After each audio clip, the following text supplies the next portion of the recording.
Live, raw, and always unfiltered. Let's take a quick 2-minute break here on Live Now from Fox.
To hear President Zielinski give his impassioned presentation, first, as you saw, in Ukrainian, then the very explicit, heartbreaking film of what the Russians are doing to even little children in Ukraine, and then in English, his impassioned plea.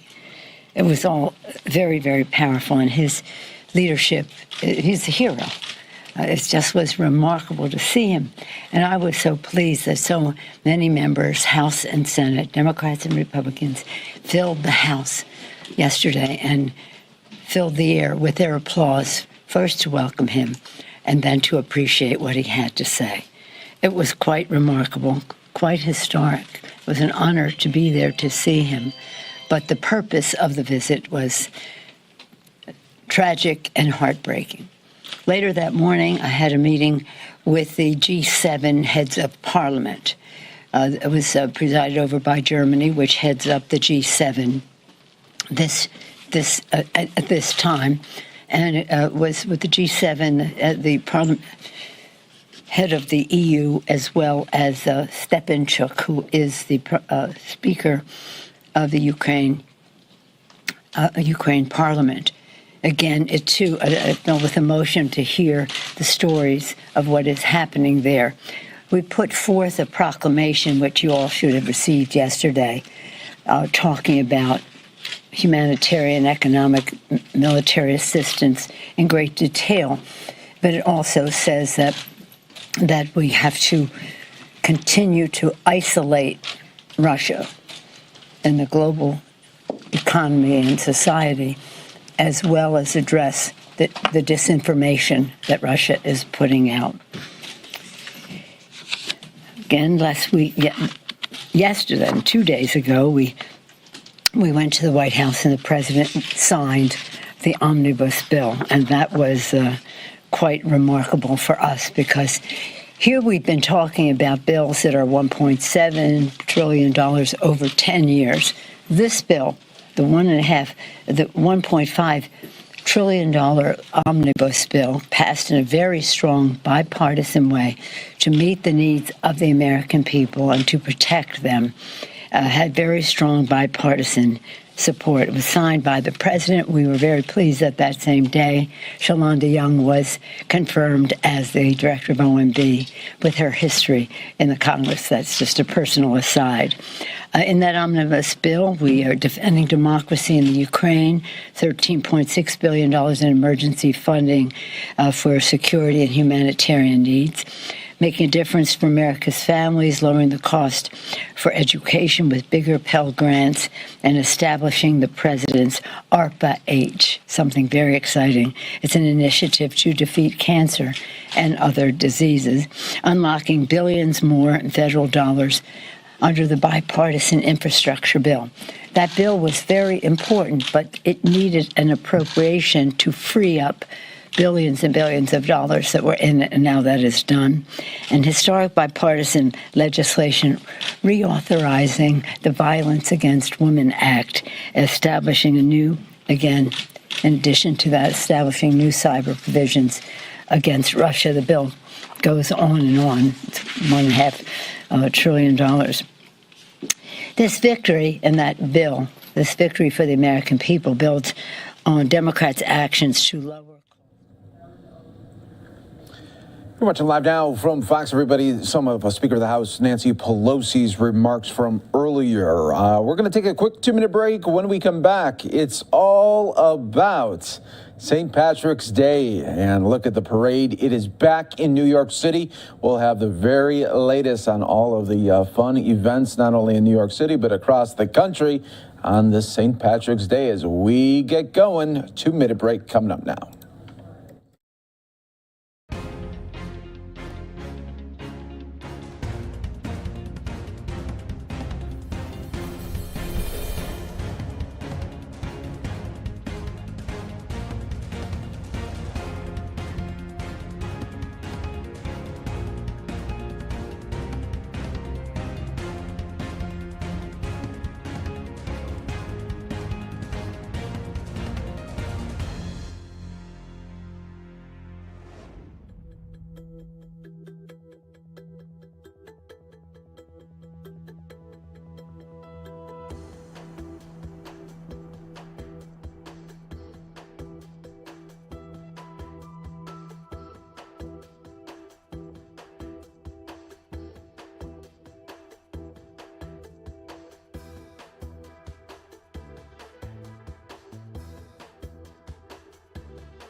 Welcome back, everyone, here to Live Now from Fox. I'm your host, Mike Page. Always great to be here with you, and happy St. Patrick's Day. Festivities happening all over the country. But let's go out to the biggest city right now. We have Fox 5's Matt King right here with all of the action. Matt, St. Patrick's Day parade is back. Back for the first time in 3 years. This is one of the first events here in the city. The pandemic canceled 2 years ago. This is the oldest and the largest St. Patrick's Day parade in the country. There's a bunch of people here from the motherland, from Dublin and other places in Ireland, who say that this is the biggest St. Patrick's Day parade in the world, that we celebrate bigger here in the city and also in other parts of this country than they even do back at home. Yeah, and you know what's special about this is, for 2 years, you know, we've been really just dealing with the effects here of the pandemic, not able to do a lot of the stuff, but now the city is reopened. And what are the vibes like as far as people coming out? It maybe feels a little bit more sparsely attended than it did pre-pandemic. That could be due to the weather, which isn't as bad as forecasted. What was forecasted did not be ideal. But people are definitely jubilant. People that came to this parade every year for many, many years are excited to be back.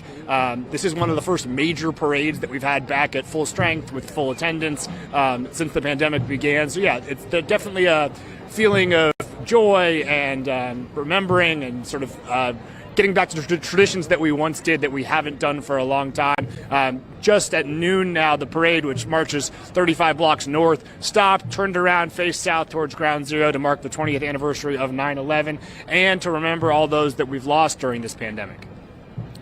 And you talked to some people that were in the parade. Let's listen right here on Live Now from Fox. In like 20 years. So this is my first time back in a while. Our friend is helping organize, so we helped her. So haven't been in 20 years? Haven't been in 20 years. Why was this an important one to go to? Well, it's nice to have one after the pandemic, you know. It's good. Good to have people getting together and having some fun and celebrating. Well, we've been out of the country for a while, and we just came back, so I figured I'm part Irish as well, so I figured we'd support it this year. Because I traveled all over the world, but I never got to America, and we were here to come here 2 years ago from the pandemic hit us, and then we just didn't make it, so we're here now, so we're happy. I'm Irish, and it's a great day to be Irish. You know, Mac, I think even if there aren't, everyone's going to say, I got a little bit of Irish in me today, right? Yeah, I was going to say, I mean, the degree to which people here are Irish is probably questionable, but today, everyone's a little bit Irish. I think many people of age will be celebrating with a pint later today. There we go. Absolutely. And that's the way it should be. Happy that it is back for so many cities, including the biggest one there, New York City. Mac, we appreciate it here on Live Now from Fox. Thank you. And we got you covered, of course, right here throughout the day. Stay with us. Live Now from Fox comes back in just 2 minutes.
All right, everyone. Now I do want to get you back out to Speaker of the House Nancy Pelosi from just earlier. Give his impassioned presentation. First, as you saw, in Ukrainian, then very explicit, heartbreaking film of what the Russians are doing to even little children in Ukraine, and then in English, his impassioned plea. It was all very, very powerful, and his leadership, he's a hero. It just was remarkable to see him. And I was so pleased that so many members, House and Senate, Democrats and Republicans, filled the House yesterday and filled the air with their applause, first to welcome him and then to appreciate what he had to say. It was quite remarkable, quite historic. It was an honor to be there to see him. But the purpose of the visit was tragic and heartbreaking. Later that morning, I had a meeting with the G7 heads of parliament. It was presided over by Germany, which heads up the G7 at this time. And it was with the G7, the parliament head of the EU, as well as Stepanchuk, who is the Speaker of the Ukraine Parliament. Again, it too, filled with emotion to hear the stories of what is happening there. We put forth a proclamation, which you all should have received yesterday, talking about humanitarian, economic, military assistance in great detail. But it also says that we have to continue to isolate Russia in the global economy and society, as well as address the disinformation that Russia is putting out. Again, yesterday, 2 days ago, we went to the White House and the president signed the omnibus bill, and that was quite remarkable for us, because here we've been talking about bills that are $1.7 trillion over 10 years. This bill, the $1.5 trillion omnibus bill, passed in a very strong bipartisan way to meet the needs of the American people and to protect them, had very strong bipartisan support. It was signed by the president. We were very pleased that that same day, Shalonda Young was confirmed as the director of OMB with her history in the Congress. That's just a personal aside. In that omnibus bill, we are defending democracy in the Ukraine, $13.6 billion in emergency funding for security and humanitarian needs, making a difference for America's families, lowering the cost for education with bigger Pell Grants, and establishing the president's ARPA-H, something very exciting. It's an initiative to defeat cancer and other diseases, unlocking billions more in federal dollars under the bipartisan infrastructure bill. That bill was very important, but it needed an appropriation to free up billions and billions of dollars that were in it, and now that is done. And historic bipartisan legislation reauthorizing the Violence Against Women Act, establishing a new, again, in addition to that, establishing new cyber provisions against Russia. The bill goes on and on. It's $1.5 trillion. This victory in that bill, this victory for the American people, builds on Democrats' actions to lower costs for families. Congress and the presidents have been hard at work to create jobs. How about this president? 6.6 million new jobs were created last year. Grow the economy, fastest rate of growth in 40 years last year. Lowest unemployment last year, saw the biggest one-year drop in unemployment in history, and today unemployment claims were the lowest in 50 years. Supporting small business last year, a record 5.4 million small businesses were created, 1 million more than the year before, and lower prices for Americans through strong action in the Congress. But we need to do so much more. The kitchen table concerns of America's working families are tangible, they are ongoing, and we need to address them. Over the kitchen table, people have to decide, are they going to pay for food, for rent, for education, for credit card bills, whatever their needs are, the same needs that keep them up at night, the decision as to what to pay for. So we must continue to lower costs, increase jobs, increase pay. Let me see what else was I going to tell you. But, in that regard, we have to address the Putin price hike, gas hike. It has, since he started amassing troops earlier this year, the price at the pump has gone up 75 cents. We're doing everything we can to minimize the Putin price hike at home. The White House announced the release of 90 million barrels from the Strategic Petroleum Reserve. We call on industry to boost production and stop hoarding profits. Oil prices are down. But the price of the price of oil goes up, the price of gasoline goes up. When the price of oil goes down, the price of gasoline does not necessarily go down. This is not right. It's not fair. And again, we want to say, there are 6,000 permits out there where people could drill, where industry can drill, so they don't need to be upending our initiatives to save the planet from the climate crisis. If they want to drill, they have places to drill. Use it or lose it. Let somebody else drill there. We had passed a bill last week on banning Russian oil.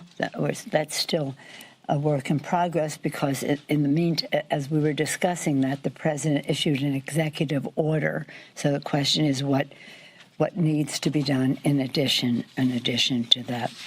As I mentioned at the start, and as you well know, today is St. Patrick's Day. Last night I had the privilege of sitting with the Taoiseach at a dinner, at the Friends of Ireland dinner, at which I was had the honor of giving him an award, an International Leadership Award, on behalf of the Friends of Ireland and on behalf of our members of Congress. Right before I was supposed to give him the award, the Taoiseach left the table, and then I was told that the ambassador would be accepting the award on his behalf and giving his speech. So we're very, very sad that on St. Patrick's Day, the Taoiseach has this diagnosis, and also the luncheon that we would be having today, we won't be able to have the benefit of the honor of his presence. Just so you know, this is a lunch that was started by Tip O'Neill and Ronald Reagan when Tip was Speaker and Reagan was President. The first luncheon, this luncheon, didn't have the Taoiseach. It was just the Speaker and the President. That's what it'll be today, the Speaker and the President. We would rather, of course, have the Taoiseach. And subsequently, the Taoiseach, the Prime Minister of Ireland, was invited. The first luncheon, Tip O'Neill invited 16 members, 12 from Massachusetts. And it's grown since then. We'd have, well, perhaps you'll cover what we say in that meeting, but we'll have a wonderful turnout of members. I don't have Irish grandparents, but I do have Irish grandchildren, and I always brag about them, as you can imagine. I just wanted to say that in consultation with the Office of the Attending Physician, I will continue regular testing, following CDC guidelines. Our Friends of Ireland lunch will proceed today without the participation of the Taoiseach, in case those of you in green had any concerns about that. Any questions? Yeah, we got. We've heard from you and heard from other members, expressing the gratitude and moved by the speech by Mr. Zielinski yesterday. He asked, however, for some very specific things. No-fly zone. He came close to almost admonishing members to say, if you don't help us, we're on the precipice of history here. We hear a lot of these heartfelt messages from members saying we want to help Ukraine, but when it comes to the specific things he's asking for, Congress is not willing to do so. Can you square that? Yes, and I'm so pleased. A substantive question from Chad. Oh, my God. Usually it's about this, that, or the other thing. In any event, it's right on target, Chad. I appreciate your question. Yes, it was a very moving speech. Yes, the President, Zielinski, once again asked for open skies. I've had that conversation with him individually as recently at the end of last week when he asked for the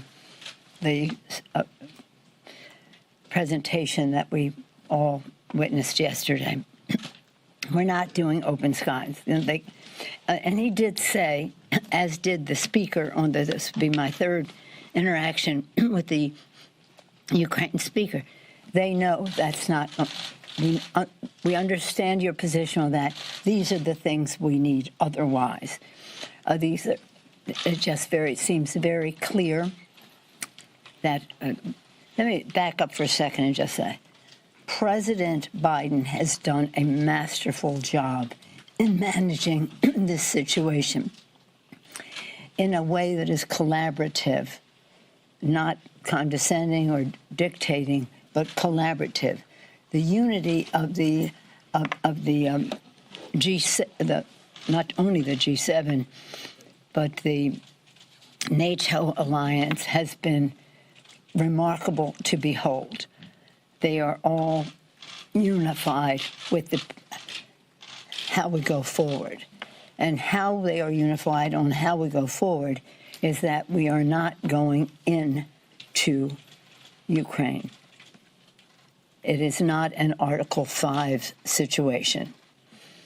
We are, however, prepared to supply Ukraine with very sophisticated equipment, some of which was alluded to yesterday, and some of which the president already announced. Was it 11:30 yesterday, a couple hours after President Zielinski's presentation? The leadership of some of the committees of jurisdiction, Intelligence, Armed Services, Foreign Affairs, and appropriate subcommittees, and the leadership had a briefing later in the day on what some of the possibilities are, the upside, and the challenges that other requests make. Is it appropriate for him to ask for those things? Of course. Even if your side is so, even if the Congress is in a position that they're not willing to give him what he's asking for? Of course it's appropriate. The fact is what he wants is a result. And what's a result that says we have to, if you are not going to give us air cover with your own personnel, we need air cover or we need equipment to effect air cover so that we can take out whatever the Russians are putting forth. So I think I thought he was completely appropriate in saying this is the impact we need. If it's not going to be affected by what I'm asking for, then this is another way we can get that done. And that's what people are looking into. What you saw yesterday was history. Later at the lunch, just maybe you might want to watch, I'm going to be reading a poem written by Bono about Ukraine, which you might find interesting. Let me see what else. Yes, ma'am. I'll come back to you. First on the COVID funding, yesterday Chair Jeffries suggested that you have time until September to act on a relief package. Is that your view? Are you going to take your time with this, or do you want to do something sooner rather than later? And then just with respect to the dinner last night, can you say roughly how long you were sitting next to the T-Sich, and do you have any concerns about your health at this point? No, I don't. And I get tested almost every day anyway because, says she immodestly, many times I see the president, and you have to be tested to do that. And really, for the safety of my colleagues with whom I come in contact. The Taoiseach had on a mask when he sat down, but then when he started to eat, he took off the mask, and then was right during the appetizer. They called him aside. We didn't know why. But then sometime later, when it was my turn to speak, they told me how we would proceed, that he would not be speaking. So I wasn't measuring it minutes, but part of it was masked, some of it while he was eating, but it was during the appetizer that they took him away. I think we need all the money we can get to have the resources that we need to fight COVID. The last thing we need is another variant. The resources that we would have had in the bill, I think, need to be enhanced now because we're another week later and we still don't have it. Because you know the history. In the beginning, we had these therapies which were the vaccines which were in sub-zero ice temperature, ice protection with a short shelf life. And that was a fragile therapy. but it worked. And now we have pills that come in a box that can last a long time.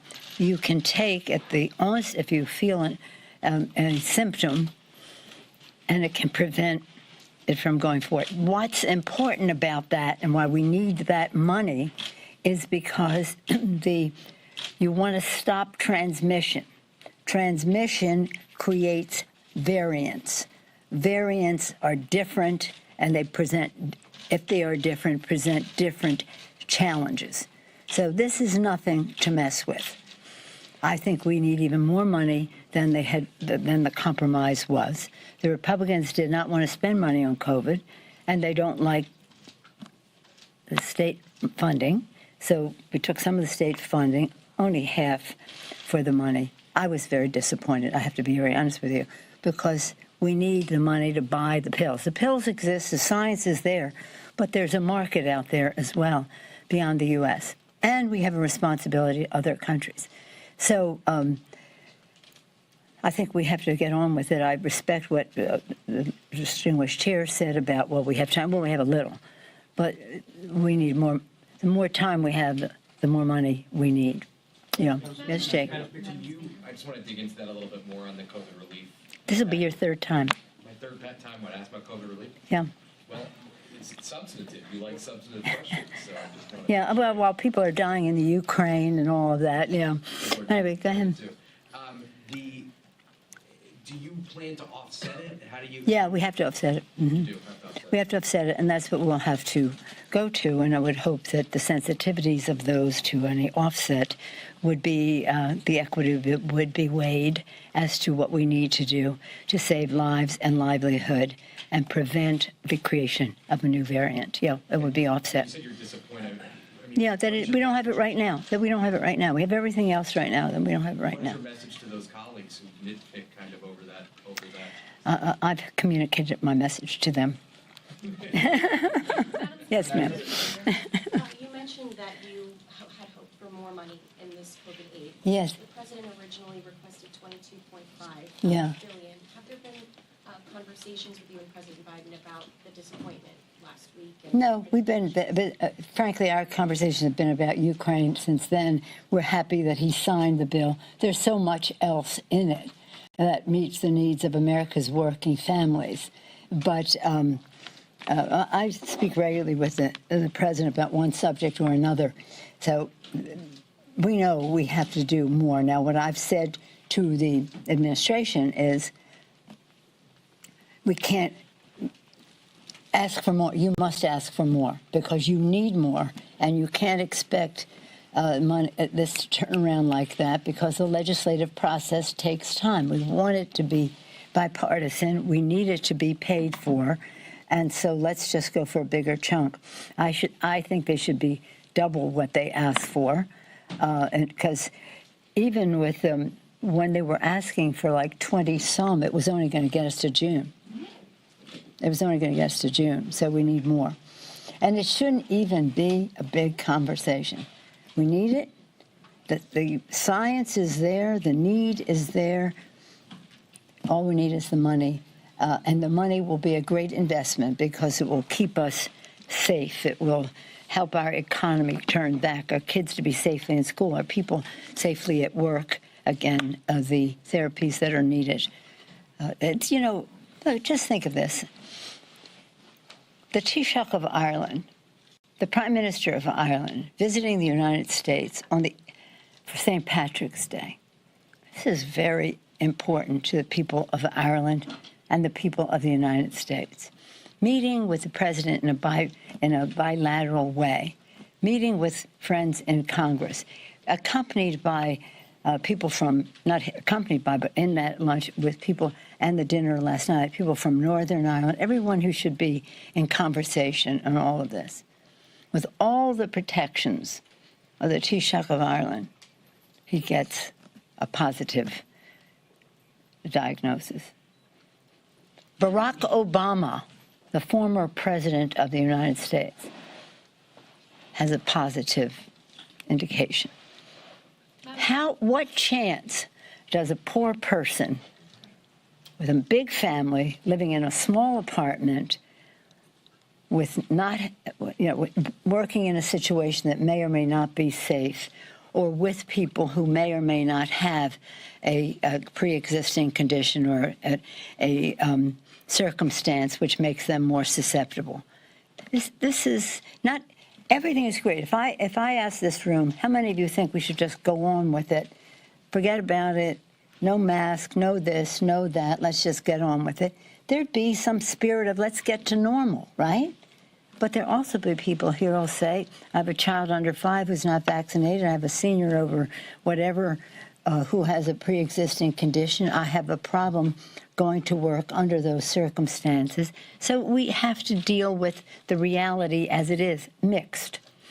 We want to move on, but we don't want to move on and leave people behind. So we need the money. So when the other side says we don't want to do COVID, well, you know what? Unless it's paid for, let's pay for it. We'll find some money to pay for it. I have one more question because we have the president coming. Yeah. Yeah, right here. Thank you. With everything happening in Ukraine, it being an election year, members now open to President Biden using more executive orders. Where exactly does the domestic Democratic agenda stand right now? Can anything get done before November? Plenty has been done. We passed the ARP, the American Recovery Rescue Plan, 1 year ago, and it has produced remarkable results. Remarkable results. Millions of shots in the arms, money in pockets, children out of poverty, into schools, people in the workplace. The bill is remarkable. Child tax credit and the rest. Without one Republican vote. Without one Republican vote in the House or the Senate, unfortunately. We passed the bipartisan, barely bipartisan, but nonetheless proudly bipartisan infrastructure bill to create jobs, and we unleashed some of that money yesterday, a couple of days ago, when the president signed the bill. So in terms of job creation, nearly 7 million jobs, unemployment cut in half, people off of poverty, we've done a great job. But more needs to be done, as I said before. Until the kitchen table concerns of America's working families are more safely under wraps, we have much more to do. You're watching Live Now from Fox, everybody. We're going to take a quick 2-minute break. When we come back, President Biden in the St. Patrick's Day moments here. You're watching Live Now from Fox. He has some remarks on this holiday. We'll bring it to you right here.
Live look right now in New York City here on this St. Patrick's Day. The parade is back after a hiatus because of the pandemic. You're taking a live look right here.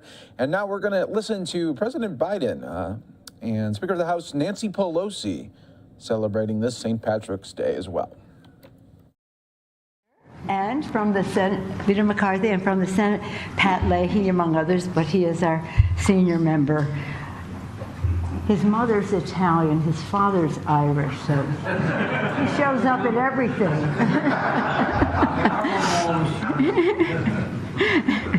Okay, so here's what we gathered to participate. This is a cherished occasion for us. It's a tradition that was started by Tip O'Neill and Ronald Reagan when Ronald Reagan was president.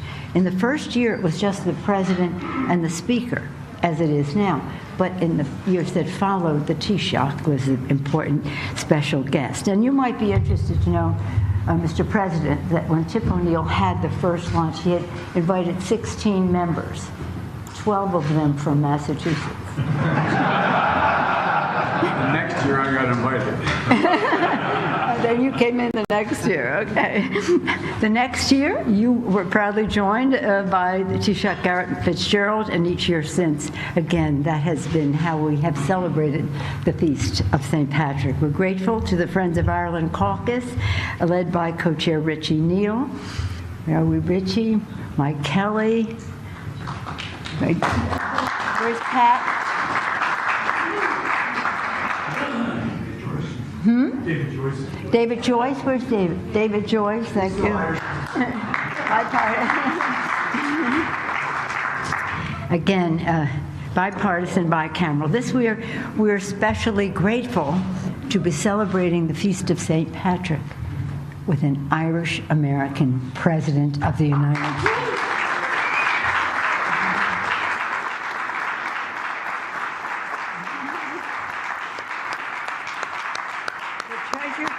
Between our two nations are very strong, as you know, and even though the Speaker of the House is not Irish, Italian-American, I don't have Irish grandparents, but I do have Irish grandchildren. Sean, Ryan, and Liam. And again, they are just an example of the millions of bonds between our two countries of Irish Americans. And that future of our country is strengthened by America's, we talk about the firm commitment to our future. It's enhanced by Irish Americans. The Irish Americans have fought in the Revolutionary War and the Civil War, have built our country in so many ways. I don't need to go into, you all know it, it's the stories of your life. And always to make a peaceful, beautiful future for America. I do want to say that in our shared history, peace has been a focal point. And last night I mentioned the Good Friday Accords as a part of peace in our time.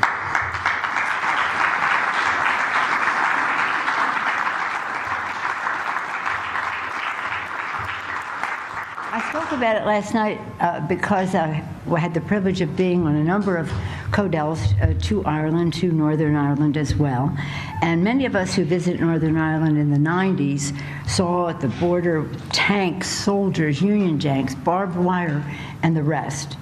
And those of us who went recently to observe the anniversary of the Good Friday Accords saw a completely different situation at the border. Just a yellow line turning into a white line, making the distinction between Northern and Southern, and Northern Ireland and Ireland. What was interesting, Mr. President, at that time, the speaker at Stormont, he gave a big reception for us, all children, high school age children. And two of them spoke, one Catholic, one Protestant, and they both had the same message. They said that they who had never known conflict, they made it clear they weren't going back. Nearly 2 generations of children living in peace. Again, we're sorry that Taoiseach could not be with us today. I commended him last night, and I just want to say if he were here, what I said last night, that I had the privilege of giving him, and the distinguished ambassador accepted on his part and gave his rousing speech. Thank you, Mr. Ambassador. He was, oh, and the British ambassador is here as well. Hi, Paul. And the Irish ambassador.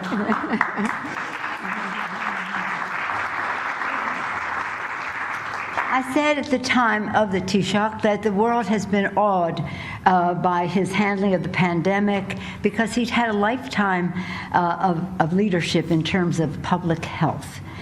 His handling of the economy of Ireland, especially during the difficult times of Brexit, his reinvigoration of the government focus on housing and healthcare being a focus in his public life, and his unyielding belief in the power of education for the Irish children. And we saluted him for Ireland's very important role in promoting peace in Ukraine. Peace in Ukraine. Now, in the spirit of peace and our nation's longtime partnership, let us hear a blessing offered by Right Reverend Thomas O'Connor of Our Lady of Glastonbury Abbey in Hickam, Massachusetts. Is that your parish? Everything's my parish. Reverend O'Connor. Reverend O'Connor.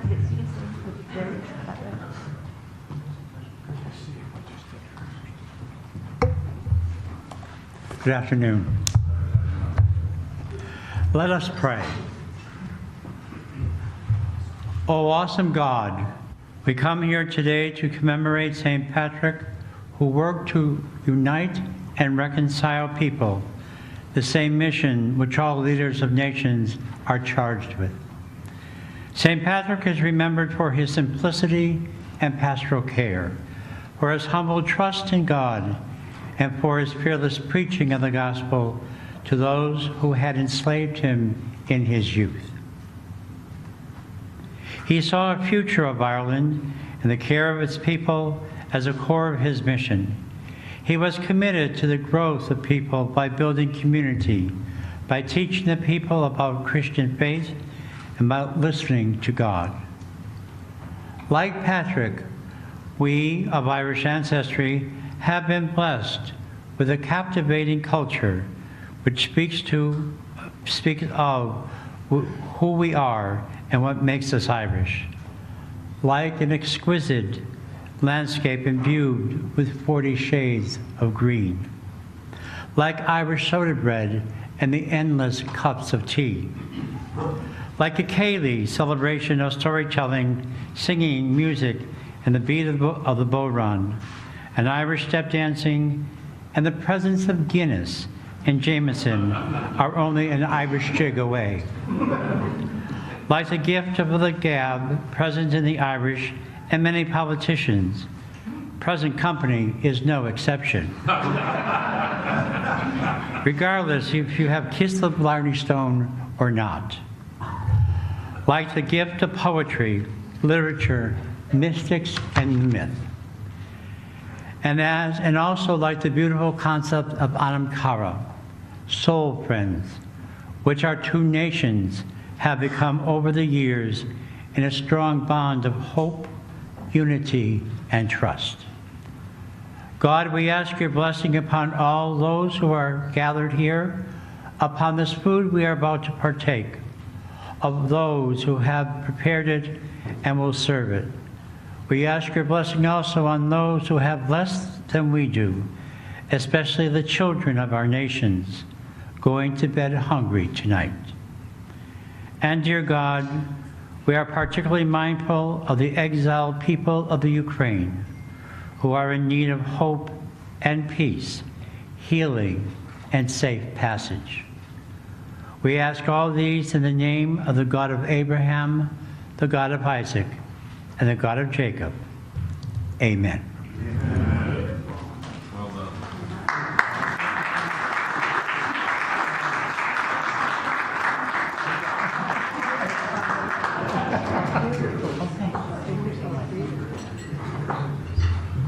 you think Father has kissed the Barney Stone?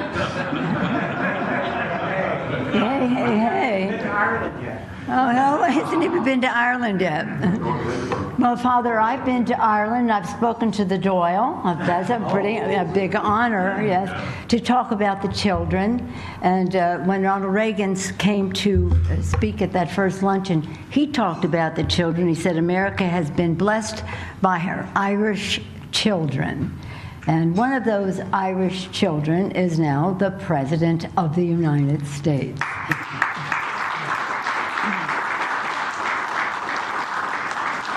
My wish for all of you is that you could have been there last night, and well, many of you were, to hear the President take pride in his Irish-American heritage. He made us cry, almost.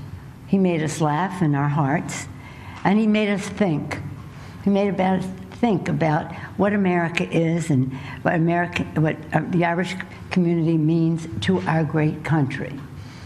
And we could see how this great president came to be as a person who understands the beautiful diversity of our country. As I've said, because he respects his own heritage, he understands how we respect our own heritage as well. And he understands the dignity and worth of all people because his Irish heritage, in his case, was accompanied by a deep Catholic faith. He talks about his mother and father quite a bit, and don't keep the faith, spread the faith, right?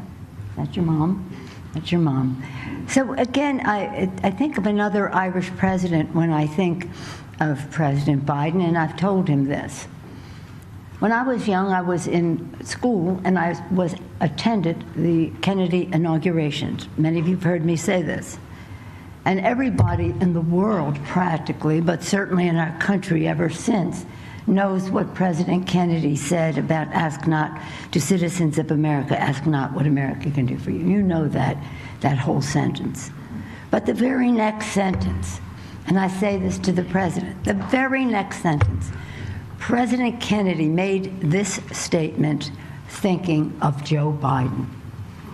To the citizens, to the people of the world, ask not what America can do for you, but what we can do working together for the freedom of mankind. And that is exactly what our president is doing, working together with respect for everyone, other countries in the rest, not in any condescending way or anything, but in a respectful collaboration. That sentence was made for you, Mr. President, at this time. When we were, many of us, in Munich to the security conference, we heard leaders of countries and foreign ministers, defense ministers, but heads of state, right? You shaking your head, say, thank you for your president, for bringing us together, for reinforcing the transatlantic alliance, and then even beyond that, and for helping us work together to help the people of Ukraine in a way that is unifying and not dictating. And so, again, with great pride, it is my pleasure to bring to one of America's children that God has blessed us with, the President of the United States.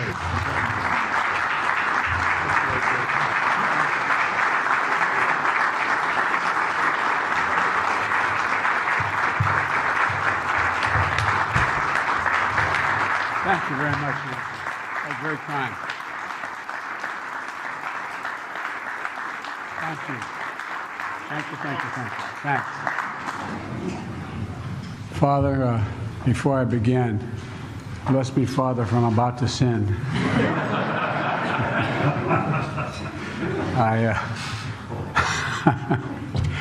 Well, I just want you to know, I may be Irish, but I'm not stupid. I married Dominic Giacoppa's daughter. Okay?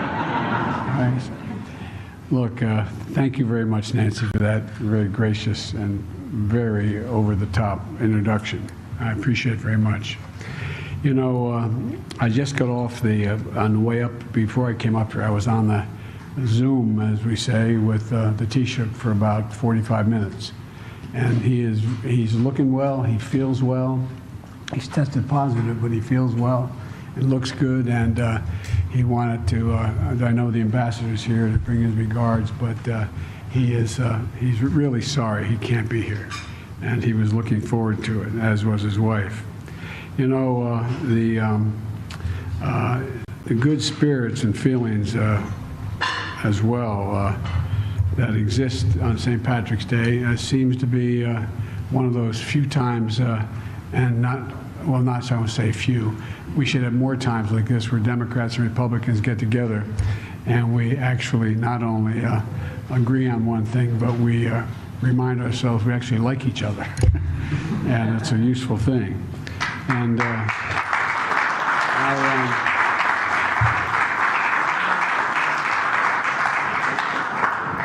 you know, Yeats wrote, and I quote, "Talent perceives differences, genius unity."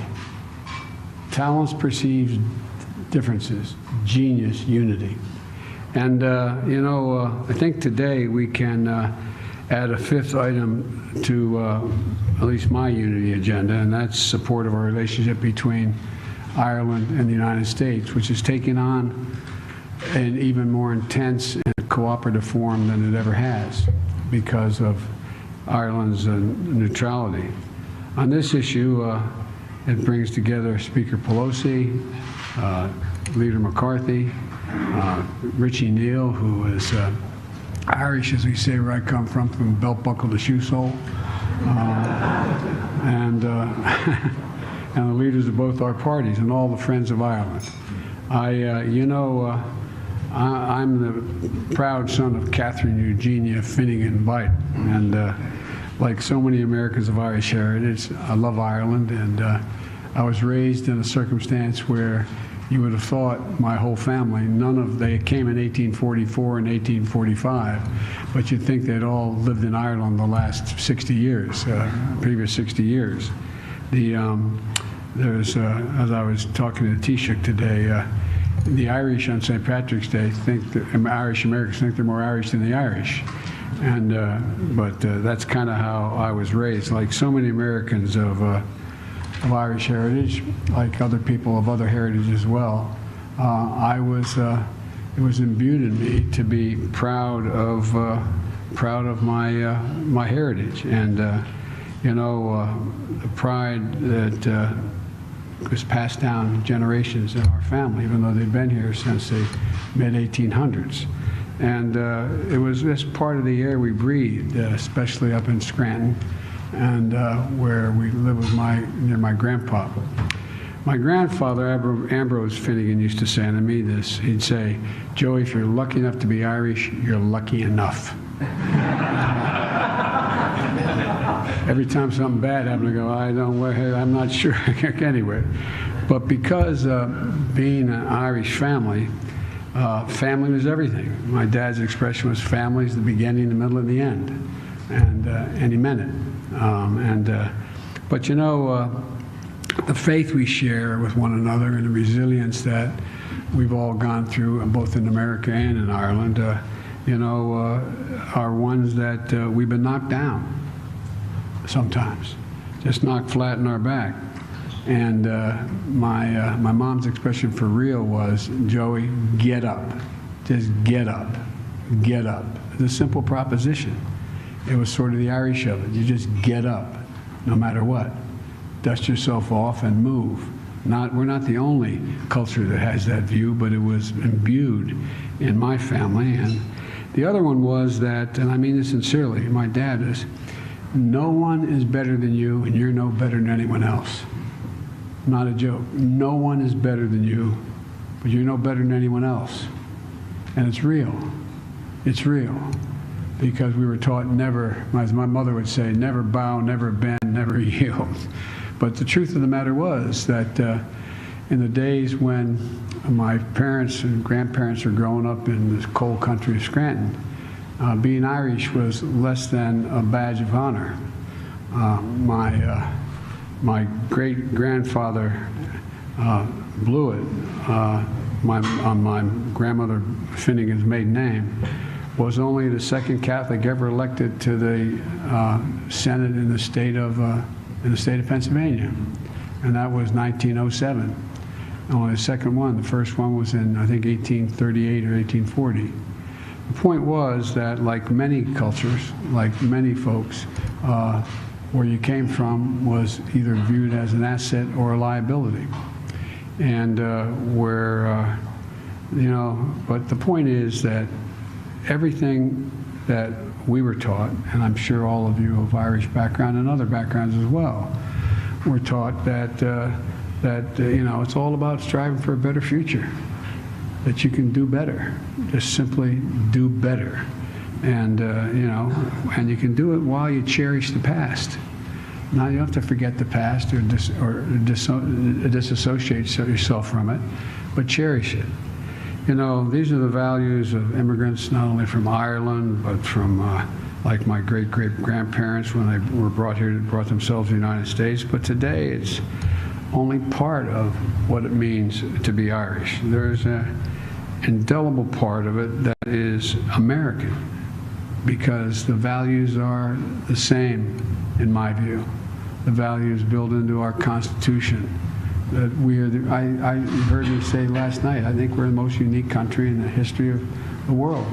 We're the only country based upon organizationally, not geography, not ethnicity, not race, not religion, but on a notion, an idea, that we hold these truths to be self-evident, that all men and women are created equal, endowed by their Creator with certain inalienable rights, life, liberty. I mean, that's the basis of why we formed this country. No other country has ever been based on a notion like that. They've incorporated those notions, but the basis for their organization has been their ethnicity, their religion, their geography, whatever, but not here. And I know I say it, and many of you say it, and I think people wonder whether we really mean it. I really think the source of our strength is our diversity. The source of our strength is our diversity. And, the values that immigrants from Ireland brought, but as I said, they're not only Irish values, they're values, I think, of the vast majority of immigrants who come to the United States.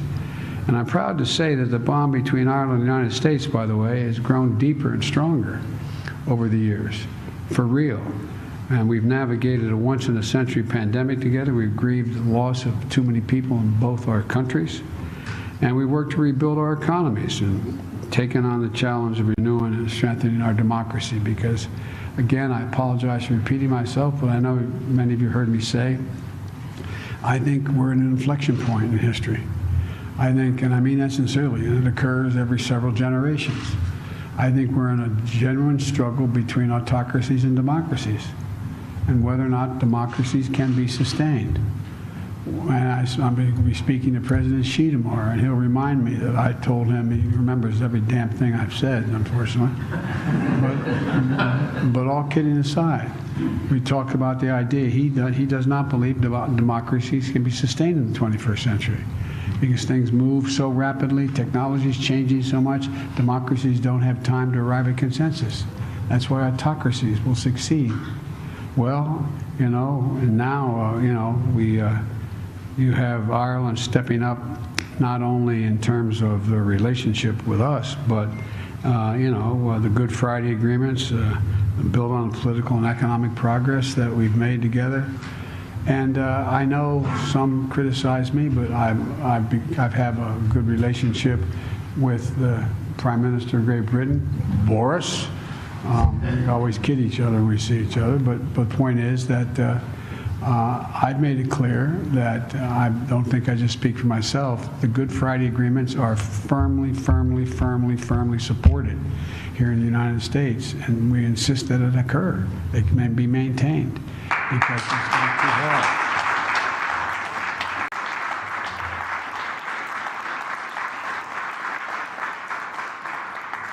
The people of Northern Ireland have made significant changes as well. There's movement, as you've mentioned, the young kids you talked about, Protestant and Catholic, talking how they've never known anything but being able to get along. I remember the first time on my parents' 50th wedding anniversary, my brothers and sister, we got together and and we can work something out for you, Father, we gave my parents a trip to Ireland. But it coincided, I was going over the Stormont talks. And so they said, you take him, Joey. But the point is that it was a bit of an epiphany for my parents. They thought to hear all the stories from their ancestors about this, that, and the other thing, some of it apocryphal, some of it real.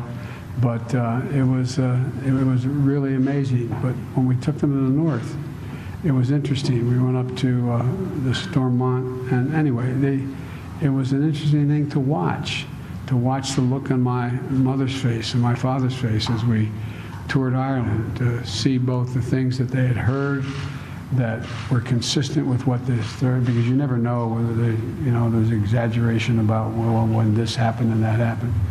But they came back more hopeful than they had ever been, as opposed to, and that was a while ago. My generic point is that, now you have Ireland and Great Britain and the Republic standing together against a murderous dictator, a pure thug who is waging an immoral war against the people of Ukraine. And by the way, the Republic is paying a big price for this, a big number for supporting the strategy, for supporting the sanctions, including aircraft, a whole range of things. It's not a minor contribution they're making to this effort. It's significant. Ireland and the United States are working together for the first time now. They're on the United Nations Security Council. Ireland's a part of the Security Council now, and the European Union. And Putin is paying a big price for his aggression, and they are part of the reason this cost is going so high. That's a little bit, everybody talks about Germany having stepped up and changed the notions about being more leaning forward, and they have. Well, so is Ireland. So is Ireland, a neutral country. Ireland has stepped up and taking a hit for what they're doing. And you look, ladies and gentlemen, the relationship between Ireland and the United States is a dynamic and I think essential partnership that as much as it has ever been. And, it's sustained and strengthened by the Friends of Ireland in this room and all across the country. And, the connections that link our people stretch back through history, and they well forward, I believe, to the future. We share a common goal for a future of greater peace, greater hope, greater security, and a greater sense of who we are as a country. And my mother's expression, gotten from her grandfather, was, as long as you're alive, you have an obligation to strive, and you're not dead till you've seen the face of God. That's what I think of when I think of Ireland. All the troubles they've been through, they have never, ever, ever quit. Never, ever, ever, ever quit. Not once. They've gotten up. And now they're beginning to at least have the benefits of all the hard work and labor they've engaged in. And to becoming a real actor, Mr. Ambassador, on the world stage and at the United Nations. And so I want to thank you, Mr. Ambassador, and I thank the Taoiseach today. And I should probably tell you that my mother, when we went to Ireland, and we were in the South, and my father was a real gentleman, and his greatest regret was he never had a college education. But if any one of you were coming back to Delaware with me, and my dad were around and retired, and I didn't call him to tell him I was bringing you over to introduce him, so he had a chance to put on a coat and a tie, because he would only see you that way. That was my dad. And as we were going to Ireland, Fitzgerald was the Taoiseach, and we walked in to have a picture taken. And my dad had his brand new blazer that had a patch on it. My brother-in-law, Jack Owens, who's Irish from, like you, Neil, and it was this patch, this crest, and it's Latin written on it. And I never took the time to look at it, although I had to take 4 years of Latin, three years of Latin in the Catholic high school I went to. And and the Taoiseach were having a picture taken. He said, "Oh, Mr. Biden." He said, "I agree." And what it said in Latin was, "Don't let the bastards get you down." Well, we can't let them get us down. We can't let them get us down. Thank you for allowing me to come back home, come up here and speak, and thank you, Nancy, for the nice compliments.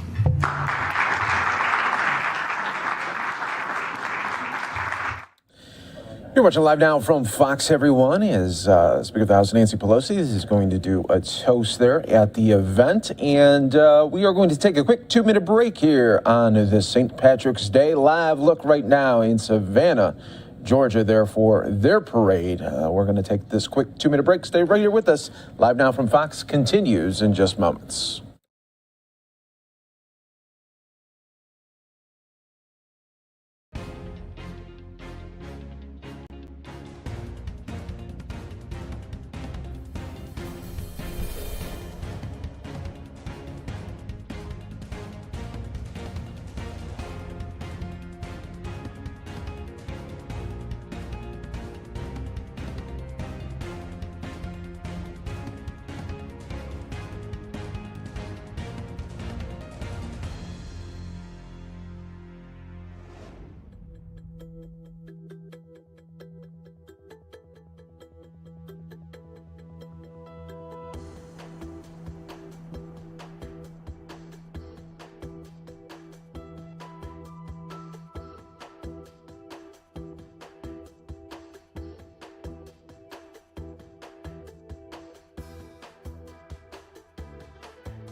Have been neglected.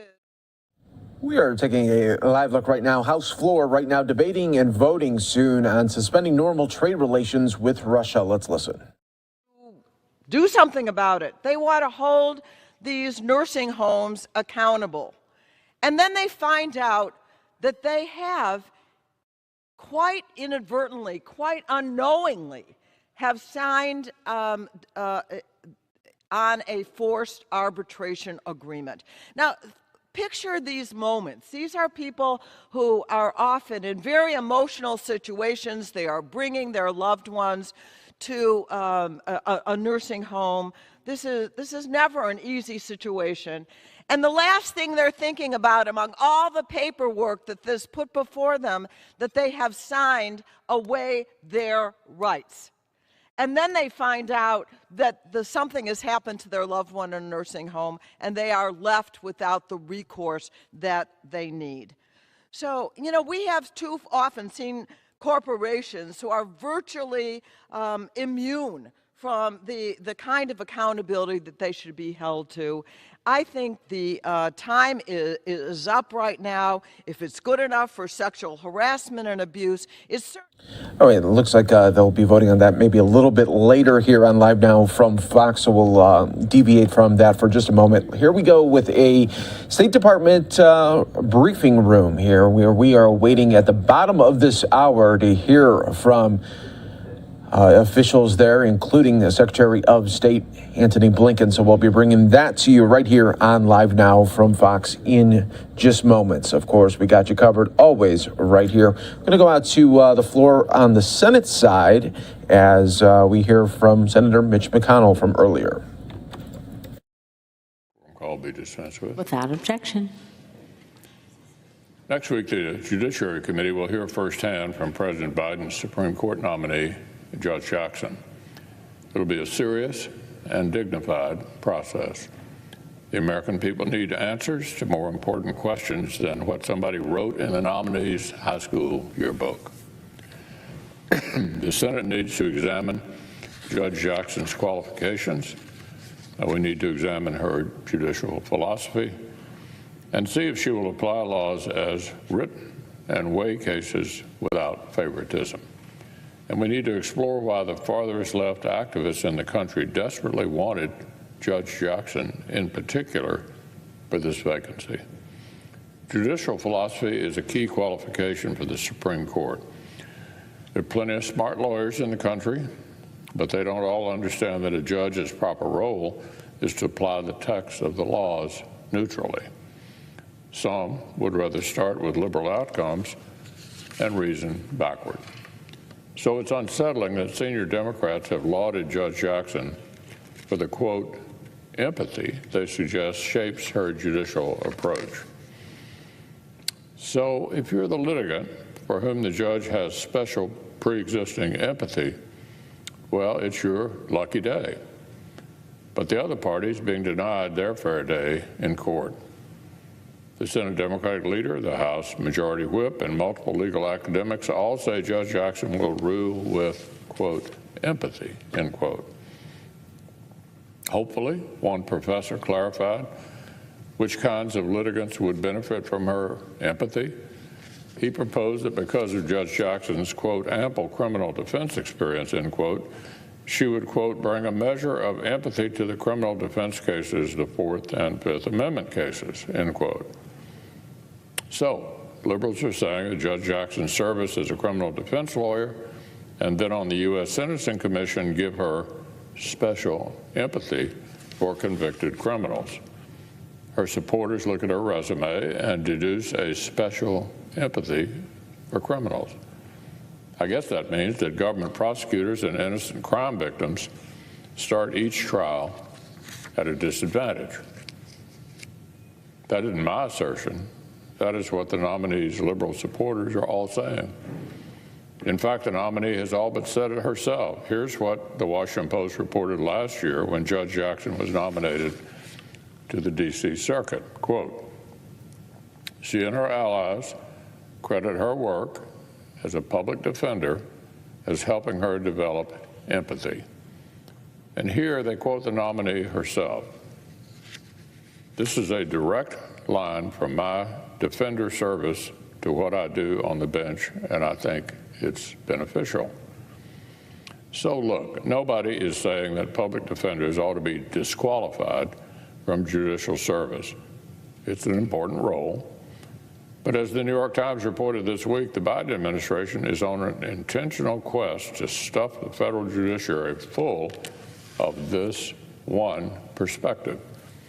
Even amid a national crime wave, a disproportionate share of the new judges President Biden has nominated share this professional background that liberals say gives judges special empathy for criminal defendants. Here's the New York Times quote. It's a sea change in the world of judicial nominations. The type of high-profile murder cases handled by some of the Biden's nominees would have been considered disqualifying only a few years ago. Now the president is actively seeking to name more jurists who have such experience. It's not just Judge Jackson, quote. At least 20 other lawyers with significant public defender experience have been nominated by the Biden administration. One soft-on-crime advocate marveled to the reporter, quote, we've never seen anything like this. Such enthusiasm. President Biden is deliberately working to make the whole federal judiciary softer on crime. Even liberals admitted much. They just actually applaud it. But with murders and carjacking skyrocketing nationwide, I doubt the American people feel the same way. I look forward to learning more about how Judge Jackson believes her service as a criminal defense attorney leads her to interpret the text of our laws and our Constitution differently than other judges. If any judicial nominee really does have special empathy for some parties over others, That's not an asset, it's a problem. Now, on another matter, as Democrat policies have unleashed runaway inflation, families have felt particular pain at the gas pump. Since President Biden took office, average gas prices have climbed nearly $2. The Biden administration wants to claim that a full year's worth of price hikes were all caused by a war Putin started 3 weeks ago. But this fictional version of events doesn't fool anyone. 2 years ago, then-candidate Biden told everyone he was ready to wage war on the most reliable forms of American energy. Quote, "No ability for the oil industry to continue to drill, period. It ends." That's President Biden. Quote, "I guarantee you we're going to end fossil fuel." In other words, either the Biden administration has a shaky understanding of supply and demand, or soaring energy prices have been baked into their agenda right from the beginning. For 14 months now, energy policy has followed a disturbing pattern. First, the Biden administration rolls out a direct attack on American energy, then working families feel the pinch, and then Democrats try to deflect the blame. Take the Keystone XL pipeline. President Biden made canceling it a day one priority. Then, as gasoline, diesel, and other energy prices climbed, the White House justified itself by saying the project would have taken years to affect prices anyway. The problem is that back during the Obama administration, their own analysis suggested the project would be fully operational by 2013. They spent a decade fighting against a pipeline that would have taken a couple of years to come online by complaining it was not immediate enough. That was their argument a decade ago, and it's their argument now. The pipeline could have been built multiple times over in the time the Democrats spent resisting it. Besides, if slow construction were really the problem, the administration would be rushing to rein in their own regulatory army that is handcuffing other new and existing pipelines with mountains of extra bureaucracy. Just weeks ago, while Putin was already massing forces and trying to make energy hostages out of Western Europe, the Biden administration's Federal Energy Regulatory Commission went out of its way to make permitting new American natural gas pipelines radically more difficult. Here's yet another example. Last year, the Biden administration directed the SEC to prioritize discouraging loans, capital, and financing for fossil fuel energy projects. But now that a worldwide scramble sent prices sky high, the administration blames industry and says it's, quote, time for oil and gas companies to work with Wall Street to unleash our productive capacity, end quote. The administration that campaigned on ending fossil fuels now claims the fossil fuel companies are just layabouts who don't want to drill.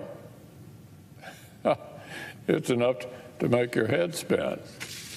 Oh, and President Biden rushed to lash America back to the mast of a climate deal that actually gave China a pass to keep increasing their emissions. As Germany prepared to give Putin an even tighter hold on Europe's market for natural gas with the Nord Stream 2 pipeline, President Biden fought bipartisan efforts to stop the pipeline. His response to soaring prices hurting families last year was to go hat in hand and beg OPEC and Russia to produce more. And now that Russia has invaded Ukraine, the Biden administration is reportedly exploring more imports, listen to this, from Venezuela and Iran.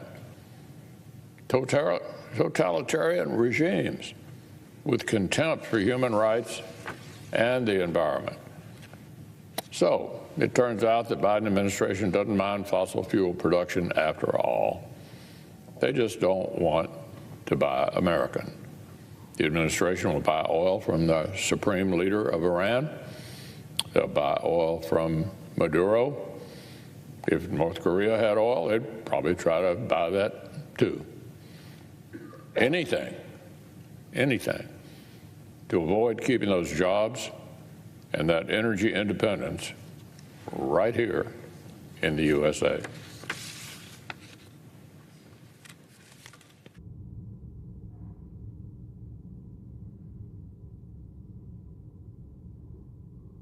All right, so those were the remarks once again from on our floor. On the quorum call be dismissed. Let's go ahead and take that a live look here at the State Department. Now, just want to let our viewers know the reason why we're going to be jumping into this as soon as it does begin is because this time it is not spokesperson Ned Price who will be up at that podium. It is actually going to be Secretary Blinken. So this will be a State Department briefing, again, given by Secretary Blinken on the latest happening here with Russia's attack on Ukraine. Of course, a lot of people have been talking about some of those most recent stories, including a theater that had been attacked by Russian airstrikes.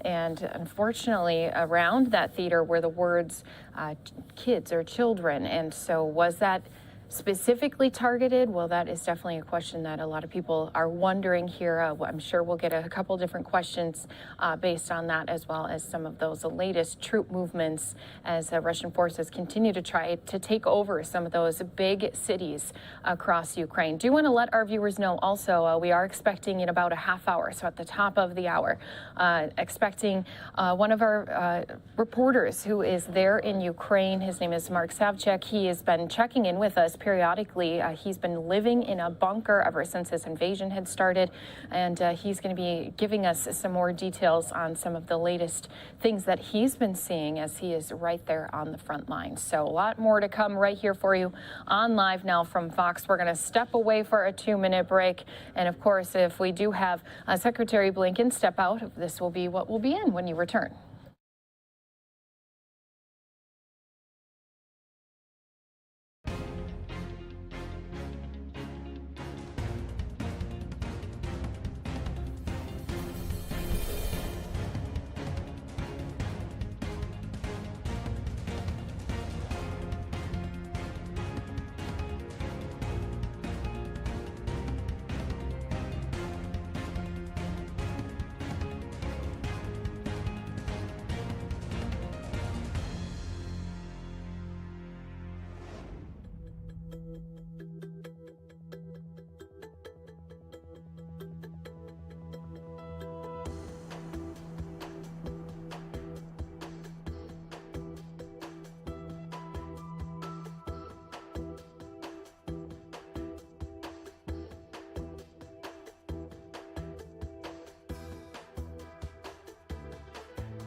Welcome back here to Live Now from Fox, a live look here at the Dow. As you are seeing some green on the big board. Looks like we've been dipping up and down here today, so it looks like things headed in the right direction, at least up more than 230 points. As I mentioned, we are expecting the State Department press briefing to begin any moment. Of course, this is something we'll be jumping into live as soon as we do see Secretary Blinken step out to that podium. But until that time, let's go ahead and bring you a press conference that happened just a little earlier here today. We did have our Secretary of Defense. He's overseas. He had a joint press conference that had taken place, again, just a little bit earlier with the defense minister. Let's go ahead and listen into that right here on Live Now from Fox.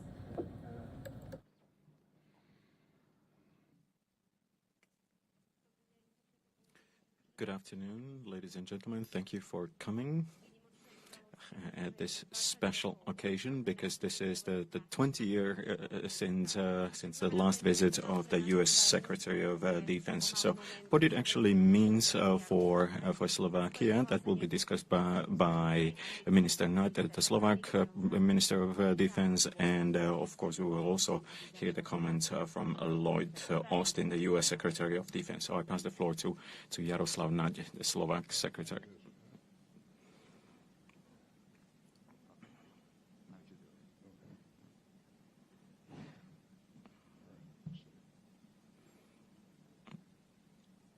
Okay. Ladies and gentlemen, welcome. I would also like to welcome the international journalists. Welcome to Bratislava. As it was mentioned already, the visit of the Secretary of Defense, Mr. Lloyd Austin, is the first visit of the U.S. Secretary of Defense in the last 20 years. Before, it was Minister or Secretary Rumsfeld that visited Slovakia. I'm very happy that the Secretary Austin accepted my invitation that I handed over to him back in October in Pentagon. And he came so that we have an opportunity to discuss really a whole range of important issues that are related to the defense of Slovakia, the defense of the eastern flank of the alliance, and also the situation in Ukraine. Yes, we discussed quite significantly how we're going to seek ways and how we're going to implement necessary measures and steps in helping our friends in Ukraine. We are taking steps.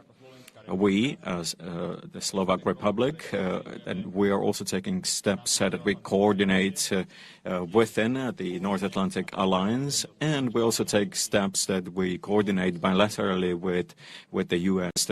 In order to reinforce or to strengthen the defense of Ukraine. Ukraine deserves that, and through their steps, they showed that they very heroically defend their own country, and they need our help, and we will provide such help.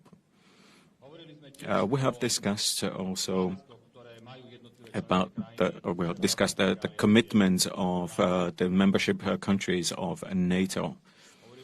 We talked about the fact that 2% of GDP as the cost of defense is not a level that should be our objectives. Rather, it should be just a base. And I can confirm that a number of allies already declared at the ministerial meeting that they envisage to achieve as much as 3%. For example, Poland and the countries such as Baltic states or Baltic countries, 2.5%. I'm very thankful to the Secretary that he confirmed the contribution of the U.S. To the alliance battle groups or alliance forces here in Slovakia that will be created in the upcoming days.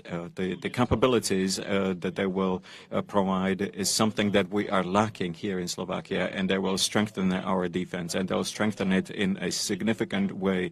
As I said, the enhanced forward presence troops, this is a significant contribution to improving the defense of Slovakia. And yes, we talked also about the modernization of the Slovak armed forces. We discussed the need to fulfill our obligations and to achieve capabilities. That means to build the mechanized brigade and other capabilities. We also talked about the fact that we have some heritage here in the form of old Russian or Soviet defense systems such as S-3 missile system or MiG-29 fighter jets. We were discussing various options of how to fill in this gap if we decided not to use MiG-29s anymore. We should receive F-16 sometimes in 2024. Secretary, thank you very much for very fruitful discussion and also for your visit, which is a clear signal of our friendship, our alliance, and also extending relationships that we have been building, especially recently. Okay, thank you. All right, guys, do want to say thank you so much for being here with us on Live Now from Fox. Before we listen into Secretary Austin, I do want to bring you to some breaking news coming to us. Our camera crew's moving around, so bear with us as they're getting their cameras set up here, but you can see the crime scene tape. Now, this is an investigation of a shooting that happened in a parking lot at a Target store.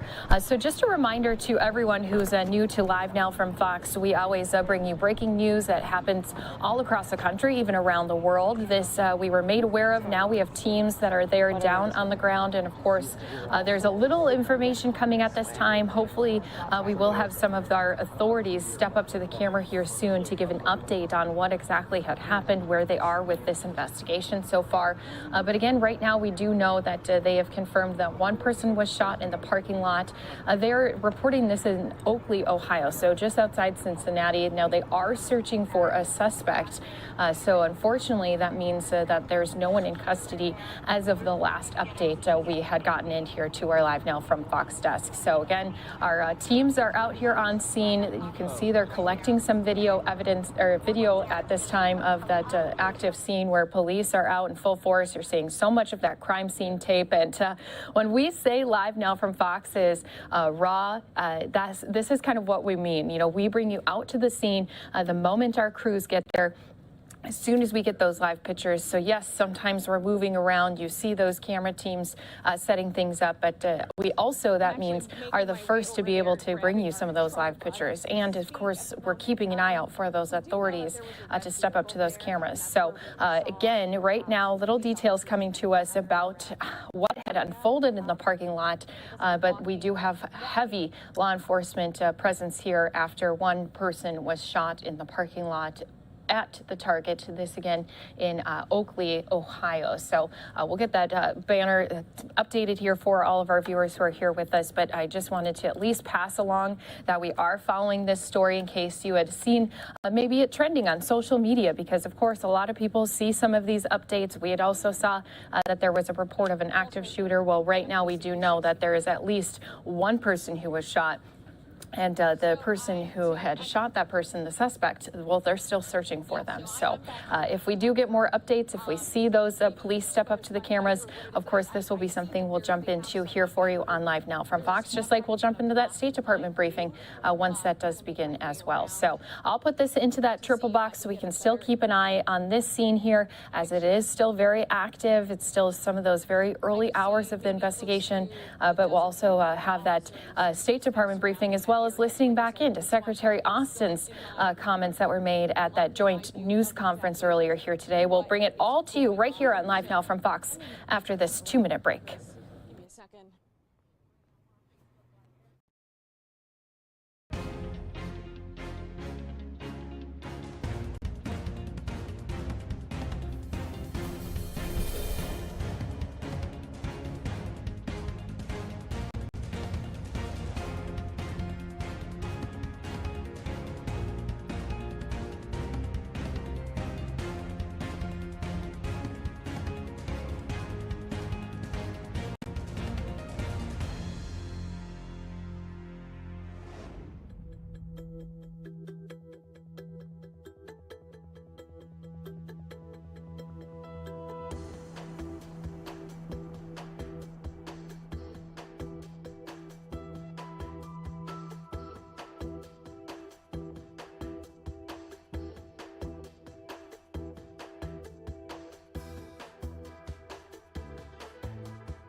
Welcome back here to Live Now from Fox. Just wanted to bring up this picture here again for our viewers, just so you know we are on top of this breaking news coming to us from Oakley, Ohio, where police are investigating one person who was shot at a parking lot in the Target parking lot, that is. And right now there is no update as far as if they have been able to apprehend that suspect. Last we had heard and was reported to us that they were searching for that suspect. Again, just one person shot in a parking lot here at a Target. So I know sometimes on social media, a lot of people start to twist and spin things, but this is that live look of that active scene here, again, out of Ohio. If we do see some of our law enforcement walk up to the camera crews that are out here on scene, of course, this will be something that we'll be sure to update all of our viewers watching here with us on. But until that time, what we're going to do is take you into a triple box, because not only do we have this that we're keeping an eye on, and we'll be, of course, trying to stay on top of if they are giving us any updates as far as the police or other local authorities go. But we do also have our State Department briefing that we are waiting on for Secretary Blinken. He is going to be stepping out to that podium. We are expecting it to happen any moment. It was scheduled to take place here just about 15 minutes ago. So once this does happen, of course, we'll be jumping into this live as well. So until then, let's go ahead, go back into that joint press conference, as now Secretary Austin was just about to make some remarks as he is overseas. This is all about the Russian attacks on Ukraine. We've seen some of those attacks even being intensified over these last few days. Let's listen into some of his comments that he had from earlier today. The U.S. Secretary of Defense, now the floor is yours. Well, good afternoon, Minister Naj. Thank you for hosting me today. I'm honored to be in Slovakia at this critical moment for European security. And I wanted to be here in person as a sign of our unity and of the strength of America's relationship with Slovakia, both bilaterally and as fellow NATO allies. On this visit, I'm also grateful for the opportunity to discuss our shared security interests with President Chaputova and Prime Minister Hager. Now, as NATO allies, we stand united in support of Ukraine and its right to defend its sovereign territory. We're committed to helping the brave Ukrainian people as they protect themselves and their freedom from Russia's unjust and unprovoked invasion. And we're working urgently with our partners in the Ukrainian armed forces to further strengthen their capabilities to defend themselves. As we discussed yesterday in Brussels at this week's NATO summit, we take our obligations to NATO and to our allies very seriously. And our commitment to Article 5 is ironclad. We've sent additional U.S. forces to reinforce our NATO allies, and we have more on call, ready to go if NATO activates its response forces. Mr. Minister, we support Slovakia's current planning to host NATO forces to enhance Europe's defense. And I commend Slovakia for its contributions to NATO, for the humanitarian and military assistance that you provided to Ukraine, and for the generosity that you've shown to the innocent refugees fleeing Putin's war of choice. Your actions speak volumes. So the United States deeply values its bilateral cooperation with Slovakia. We stand together with Slovakia as a valued member of NATO, and we'll stand together with you to defend our values and our common security. Thank you, and we'll take your questions now. Ďakujeme veľmi pekne za vaše vyhlásenia. Môžeme v tejto chvíli prejsť na vaše otázky. Začneme do... Thank you. Now the question. Now I would like to pass the floor to Andrej Balint from Slovak National TV. The question for Mr. Austin. The Ukrainian President Zielinski called again and again for a no-fly zone over Ukraine. At the level of NATO, there were discussions about that at the NATO level, and if yes, what was the conclusion?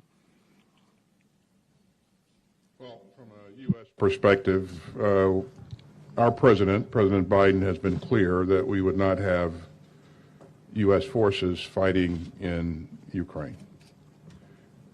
Having said that, we'll do everything within our power to support Ukraine in their efforts to defend their territory.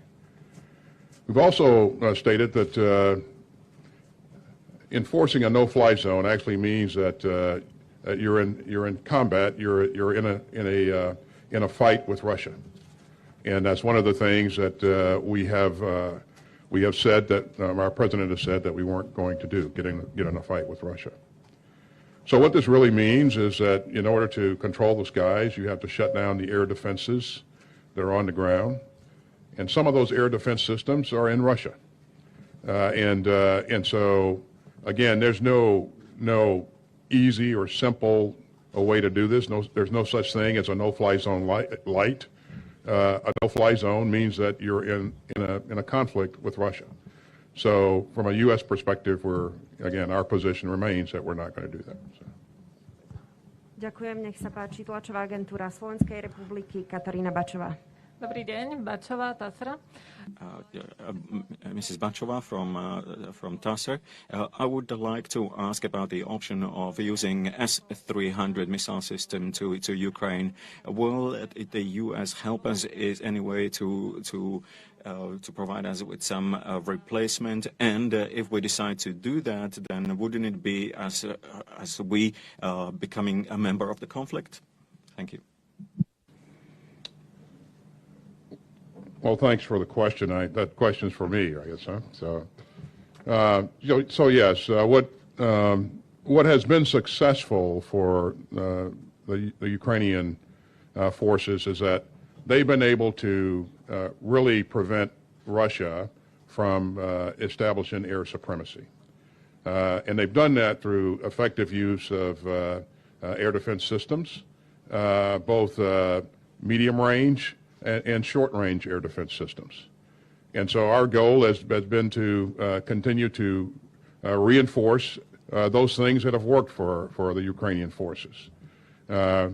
So we are talking to a number of our allies and partners to ensure that we get as much capability as we can to continue to provide help to the Ukrainian forces. And so, again, we will engage a number of allies and partners.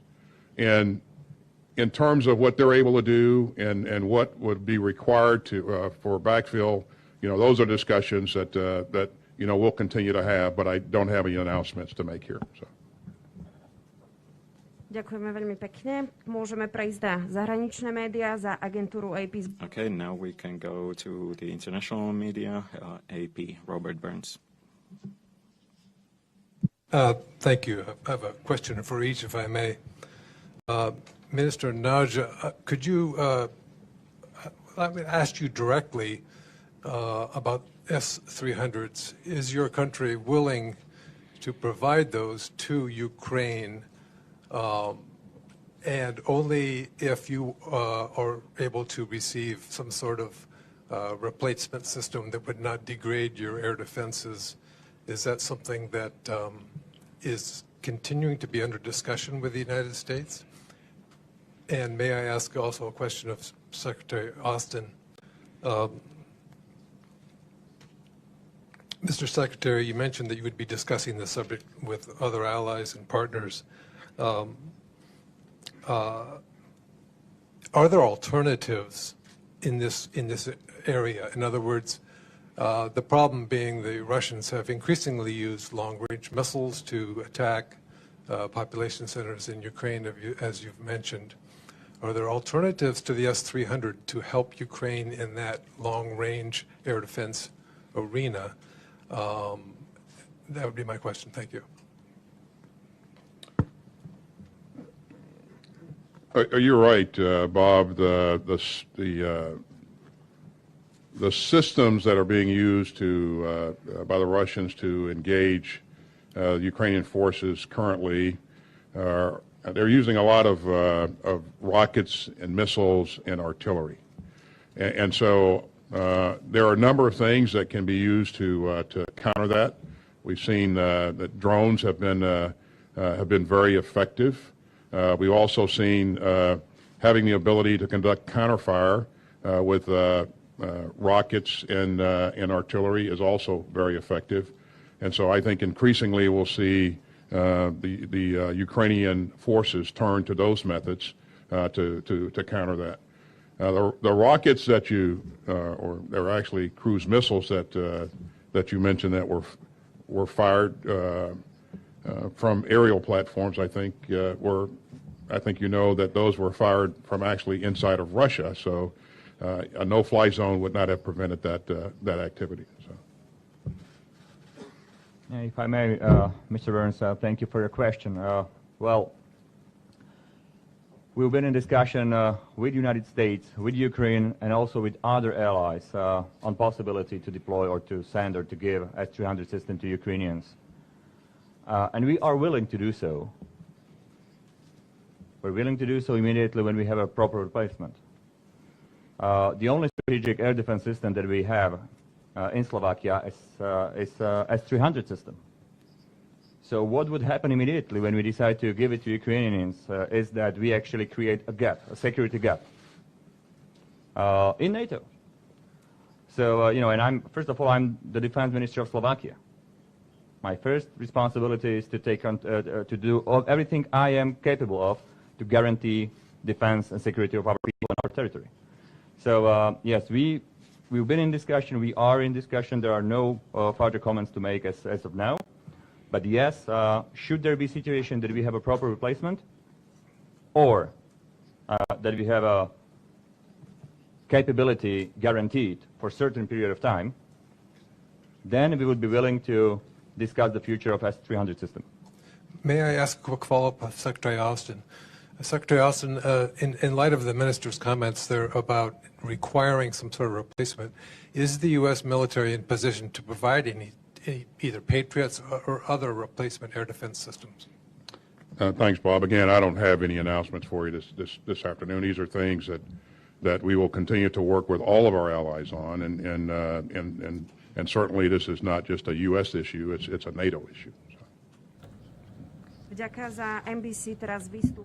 All right, guys, thank you again for being here with us on Live Now from Fox. Do want to remind you we are just moments away from Secretary Blinken stepping out here and giving a briefing on the latest with the attacks that continue in Ukraine. We are now into the nearly now almost a month. We're getting closer to that unfortunate milestone. So we will also be checking in here very soon with one of our journalists in Ukraine. He has been staying in a bunker. He is going to be joining us here on Live Now from Fox shortly, especially at a time when we've been hearing of some increased activity as far as airstrikes and attacks go from Russian troops to civilians in Ukraine. Just going to ask him about his thoughts on the latest and, of course, also check in with him, see how he is doing as well. So, again, Secretary Blinken also going to be an event we're waiting on here for. And just a reminder, we're also in some breaking news. We'll give you a new update coming up here on Live Now from Fox in just 2 minutes.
Right.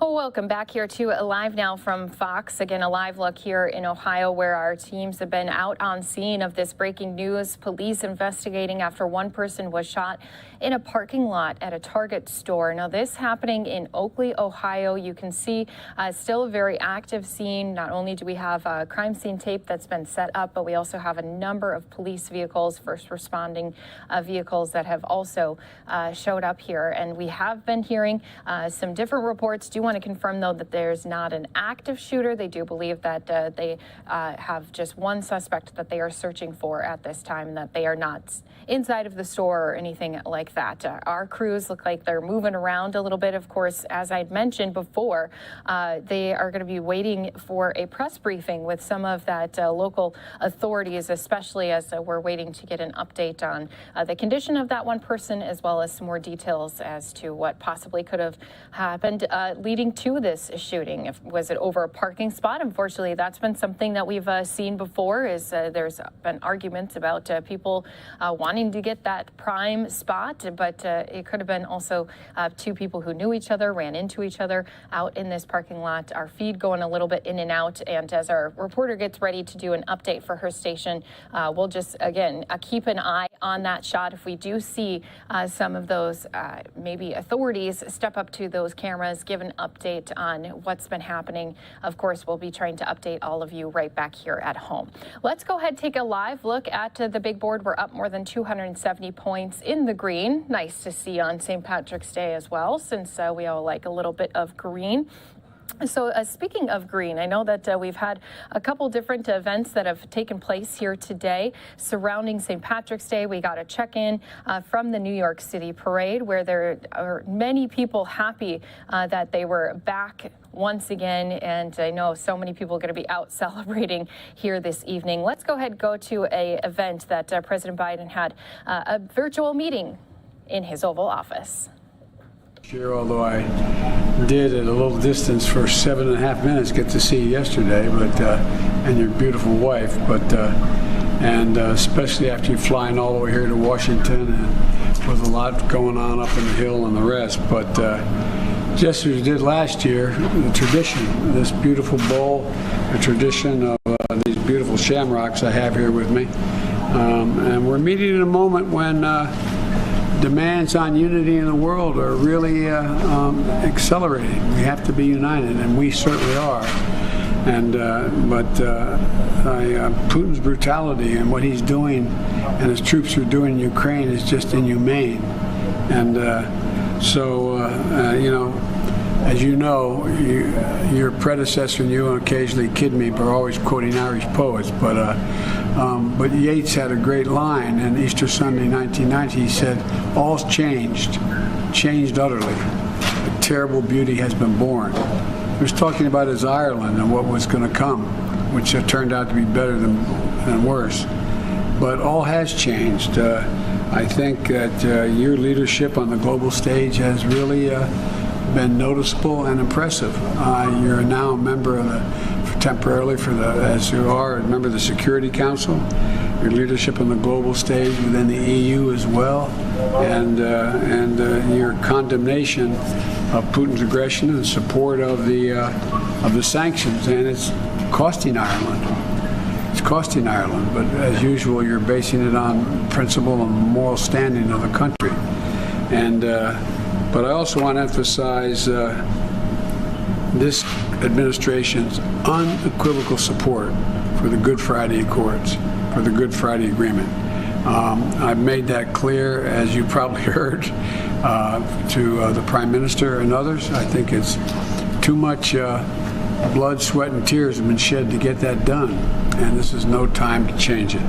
And we have a full agenda to discuss, I know, but deepening our cooperation, Ireland, the United States, bilaterally and through the European Union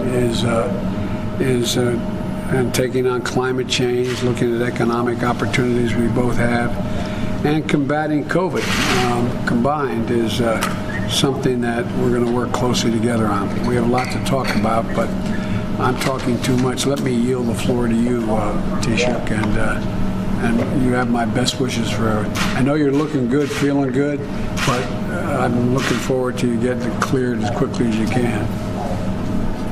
Well, thank you very much indeed, President. And last year we met virtually across the Atlantic. This year we're meeting virtually across the road, so we're getting closer. But I'm feeling good, and I think that reminds us of the importance of vaccines, because vaccines prevent severe illness.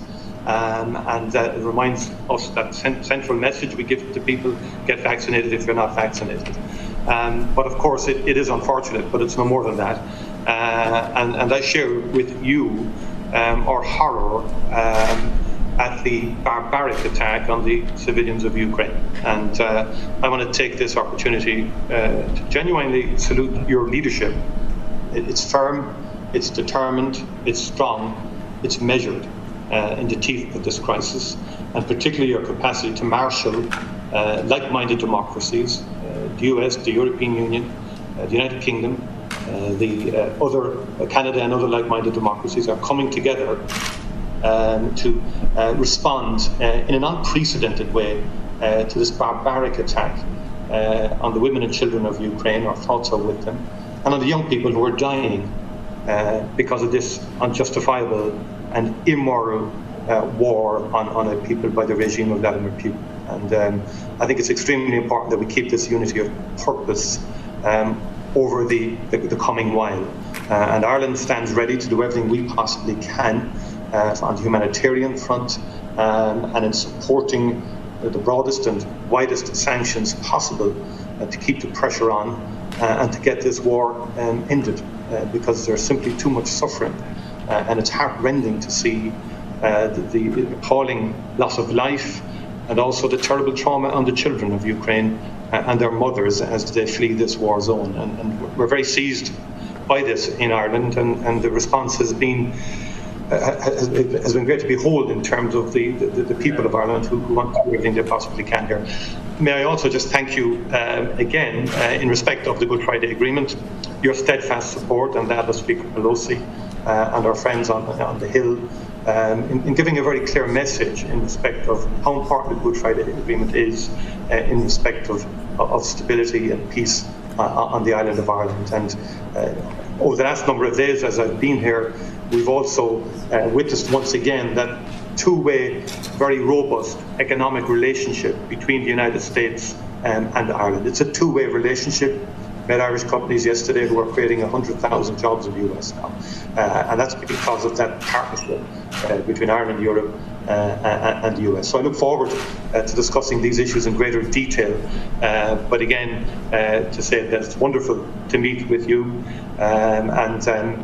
We met in Glasgow recently. We had a good chinwag there in respect of a number of issues. But again, that also illustrated that partnership between Europe and the US in terms of the existential crisis of our time, climate change. So great to have this opportunity to meet with you, President. Well, I just want to say one thing while the President's here before they leave, and that is what Ireland is doing now, what you are doing, taking in Ukrainian refugees, speaks so loudly about your principles.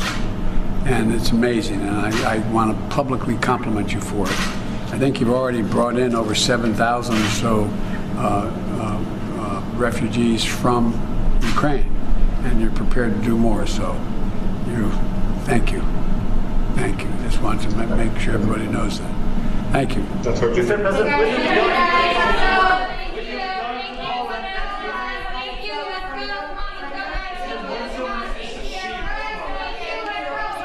All right, guys, so that was that annual meeting that happens, and we were able to bring that to you here on Live Now from Fox. Back out live in Chicago, where you can see the river dyed green for St. Patrick's Day. We're going to step away for a 2-minute break, bringing you more content coming up here on the other side.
And here we are back live waiting for Secretary of State Antony Blinken to step out to the podium. I did just see a few moments ago someone bring out a folder, place it on the podium. So that could mean that we do have the Secretary of State stepping out here to give that briefing here. Again, it was scheduled to take place now nearly 45 minutes ago. So we're going to be waiting by this coming at a time when yesterday President Biden had not only announced more support that's going to be given to Ukraine, that we're going to be sending $1 billion in weapons to Ukraine. President Biden yesterday also caught on camera. He was calling Putin a war criminal, saying, yes, I believe he is a war criminal. So actually saying those words for the first time. Now, on the other side of things, the Kremlin has labeled Biden's comments unacceptable and unforgivable rhetoric. So, of course, we're still getting a few news pieces from Russia, especially as we've been hearing that thousands of people who have been out on the streets all across the country have been protesting this war that Putin has put and attacked Ukraine. Last I had heard, more than 14,000 Russians had been detained for their anti-war protests for speaking up. So it looks like here again, they are getting some of those final pieces of paper and items set up at the podium.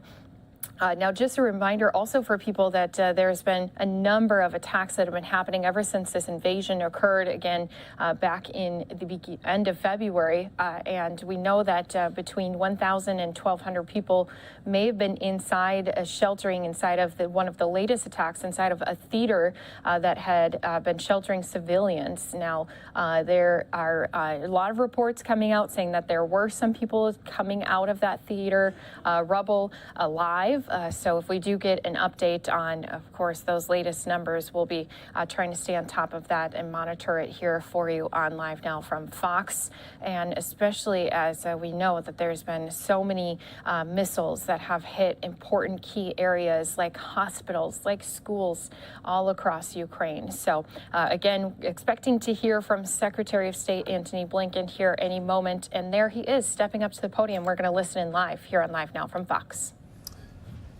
3 weeks ago, Russia launched its unprovoked war on Ukraine. With every day that passes, the number of civilians, including children, killed and wounded, continues to climb.